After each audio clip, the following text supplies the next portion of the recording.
A directora xeral de Xuventude, Lara Meneses, visitou esta mañá en Porto do Son os 20 nenos e nenas de idades comprendidas entre os 9 e os 12 anos que participan nun dos minicampamentos organizados pola Xunta que se está a desenvolver no camping Fraga Balada, baixo o lema Experiencia en Corrubedo. Temos a 20 nenos que veñen de toda Galicia para desfrutar das actividades que ya teñen aquí preparadas no camping e na comarca.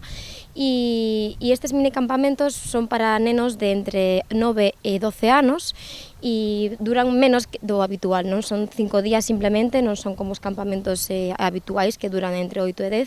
10 e nada, estamos moi contentos de visitalos para ver que actividades están realizando e comprobar que o pasan fenomenal. Durante 5 días os nenos desenvolven todo tipo de actividades relacionadas co medio natural. Aquí estamos orgullosos, non? E super contentos de que poder contar con estas instalacións e poder realizar este tipo de campamento aquí nesta zona, aquí no Porto do Son, onde tamén temos un campamento propio da Xunta de Galicia, o Virxe de Loreto. Creemos que é un sitio ideal para que os nenos coñezan a contorna, as praias, todo o noso patrimonio cultural e patrimonial que contamos nesta zona e é un recurso tamén para que os nosos nenos e nenas galegas coñezan a súa terra. A cifra de participantes nestes minicampamentos está incluída nas máis de 11.600 prazas que a Xunta ofrece este verán, récord de oferta. A campaña de verán da Xunta volve a bater un récord de prazas e converténdose tamén na campaña de verán máis grande de toda España e estamos moi orgullosos, non, de poder sacala adiante, sobre todo non só porque ofreza